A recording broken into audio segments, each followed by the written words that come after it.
12:24 del mediodía, 11:24 sí, están viéndonos desde el archipiélago canario. Vamos a analizar la actualidad en esta jornada de transición. Lo vamos a hacer con Pablo García, director de Divacons Alpha Value. Pablo, muy buenas tardes y bienvenido.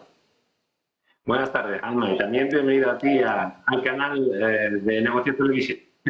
Muchísimas gracias, Pablo. Vamos a empezar con cómo estás viendo la jornada en el mercado. Está siendo una jornada, hoy sí que vemos que es un día típico de agosto, con movimiento estrecho, con indefinición en los índices y supongo que esperando a que pasen cosas, ¿no?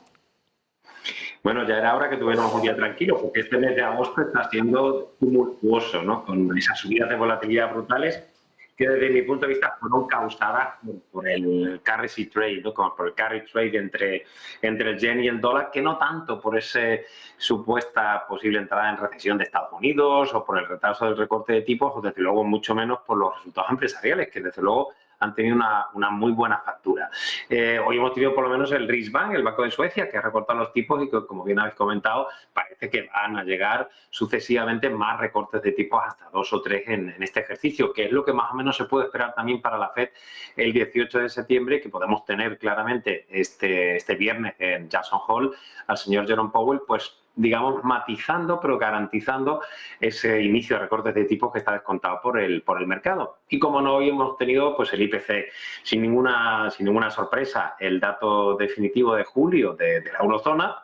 Esperábamos 2,6, 2,9 la subyacente, muy en línea y que tranquiliza desde luego un posible nuevo recorte de tipos por parte de Christine Lagarde después del inicio del recorte de tipos el 6 de junio. Pero es verdad que el consenso espera 4 recortes de tipos para Estados Unidos este año y tan solo 2 para Europa, lo cual empieza a ser preocupante, sobre todo por la debilidad de los datos macros de Alemania, por la ingobernabilidad con el liderazgo de Mélenchon, comunista clásico Mélenchon, como nuestro Santiago Carrillo, diríamos, en Francia, y que está haciendo ingobernable, ¿no?, con ese triunvirato en Francia con Le Pen y con Macron. Así que yo creo que a Christine Lagarde le queda una patata caliente y desde luego este dato de inflación por lo menos le da pie a que siga recortando los tipos. Un dato de inflación que, como dices, da pie a que se recorten los tipos. Hoy los bajaba el Banco Central de Suecia, así que vamos a enfocarnos ya en Jackson Hole. No sé hasta qué punto mañana las actas de la FED van a dar alguna clave, pero te quiero preguntar sobre si Jerome Powell tiene que dar alguna clave en su discurso del viernes o da igual lo que haga porque el mercado descuenta lo que va a pasar. Bueno, yo creo que yo he respaldado mucho la discusión de Jerome Powell, ha sido muy criticada por quizá ese retraso. Es verdad que podíamos ya tener perfectamente 25 puntos básicos de recortes, ¿no? Con una inflación en julio en el 3% y la subyacente en el 3,2%, justificaría sobremanera un recorte de tipos. Pero su perfil es muy clarito y desde luego no es nada amigo de los traders, ¿no? Porque los traders preferían a un Trichet en Europa, que bueno, era un poco más caótico, o incluso a un Greenspan, ¿no?, que nos decía que si habíamos entendido su mensaje es que no habíamos entendido nada. Entonces, provocaba mucho más volatilidad en los mercados. Y este aburrido, un tono cariñoso, Jerome Powell, nos marca muy bien, de forma muy esquemática y con su cuadro macro y su dot plot, por dónde van los tiros, con lo cual no va a cambiar en Jackson Hole en absoluto ese estilo. Lo que yo esperaría de Jackson Hole es claramente que, digamos, refuerce ese inicio en los recortes de tipos, que nosotros, digo, con Alpha Value no esperamos 50 puntos, ¿no? Yo creo que incluso eso podría hasta preocupar a algunos analistas, ¿no? Porque entonces puede ser que los datos de empleo, los datos de crecimiento vayan a ser peores y empecemos a especular. 25 puntos básicos, y eso es lo que debe no matizar, pero sí, digamos, apuntalar en Jackson Hole desde mi punto de vista, Jerome Powell. Te quiero preguntar también por la política de Estados Unidos. Continúa esa carrera hacia la Casa Blanca. Están los focos muy pendientes de esa convención demócrata, de las palabras de Donald Trump, de cómo Donald Trump se está posicionando y diferenciando en este caso de Kamala Harris. Vemos que Trump está enfocándose mucho en ofrecer claves en materia económica. Sin embargo, Harris no. Te quiero preguntar si el mercado tiene ganas de que gane Trump o está esperando a Harris. Bueno, siempre los republicanos suelen ser más pro-mercado, que se suele decir, y Donald Trump como empresario agresivo, aguerrido y un poquito rimbombante, y lo cual, donde los haya, pues suele gustar más. Pero es que se ha echado un poquito de tierra, ¿no? Es verdad que Kamala Harris tiene un perfil distinto, pero ha incluso propuesto aumentar la tasa de impuestos de sociedades al 28%, y dice como plan para generar ingresos y financiar sus iniciativas presidenciales. Claro, es que los niveles de deuda norteamericanas, hoy en nuestro diario de mercados lo poníamos, están disparados, es decir, se les ha ido de una forma extraordinaria y eso hay que financiarlo de alguna forma. Estamos en máximos de deuda y en cuestión de 2 años hemos subido, digamos, esa cuantía de los intereses de la deuda norteamericana. Abro un paréntesis, también pasa lo mismo con economías domésticas y con digamos, empresas, ¿no?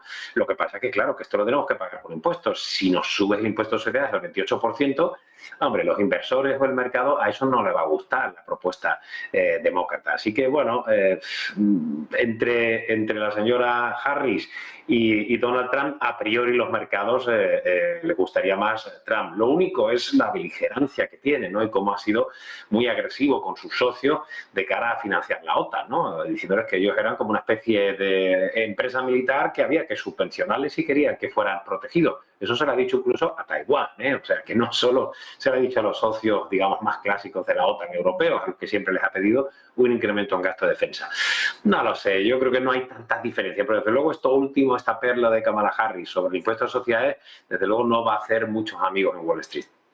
Hablando precisamente de Taiwán, hoy se ha inaugurado esa fábrica de Taiwán Semiconductores con otras compañías en Dresde, en Alemania. ¿Cómo posiciona eso en la carrera hacia el liderato de los semiconductores a Alemania en particular y a Europa en general?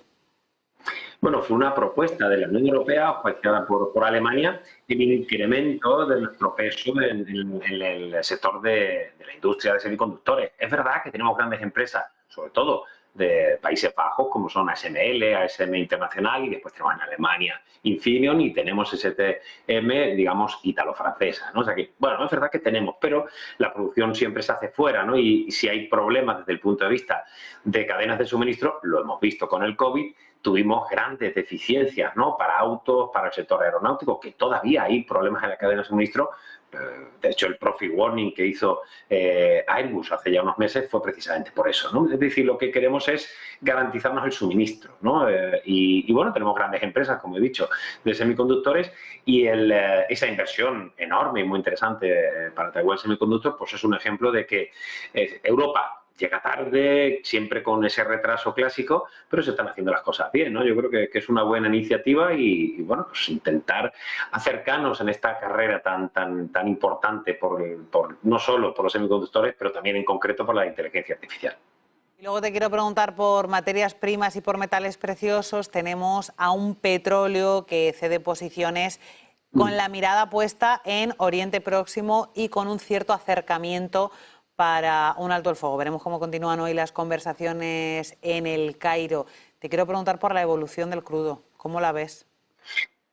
Bueno, la verdad es que esas negociaciones entre Netanyahu, los norteamericanos y a ver qué dice Hamas y el escondido Irán, por supuesto, qué les parece el acuerdo de alto el fuego, pero parece que Netanyahu está dispuesto a dar el visto bueno, ¿no? Esa propuesta de paz. Es positivo, obviamente el precio del crudo está claramente por debajo de $80 el barril, 77, 75 ahora mismo. Hemos visto, ¿verdad?, ciertos repuntes de algunas materias primas que lo habían hecho muy mal hasta ahora, ¿no? Hemos visto incluso el aluminio subiendo un 3,38, hemos visto el cobre subiendo un 1,5, el níquel 1,79, o sea que ha habido una cierta recuperación de niveles, pero no olvidemos, por ejemplo, el mineral de hierro con caídas en el año del 31%. Pero algunos suelen mirar a ese tipo de movimientos de paz o de guerra, pero en este caso es más por la debilidad. En el segundo semestre, algunos esperamos que China tuviera más incentivos y que por ende pues tuviera una demanda más fuerte. De momento no está llegando. Entonces, en el caso de tanto hard commodities como soft commodities, lo estamos viendo, que están siendo mucho más bajo. Y en el caso del petróleo, pues la verdad es que hacía unos días que parecía que repuntaba con fuerza, pero bueno, en este caso sí que creo que los traders han estado vendedores a corto plazo porque parece que podría llegar ese acuerdo de paz por el cual los israelíes estarían bastante más propensos a firmar. Vamos a ver lo que dice Hamas.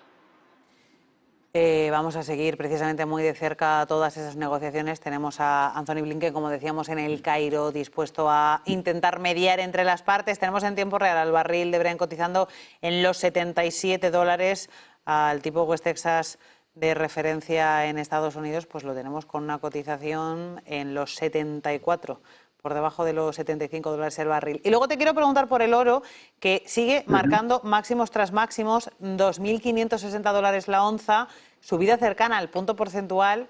No sé, me preguntaba ayer si es el momento de tomar, de recuperar posiciones, no, ¿dónde está el límite?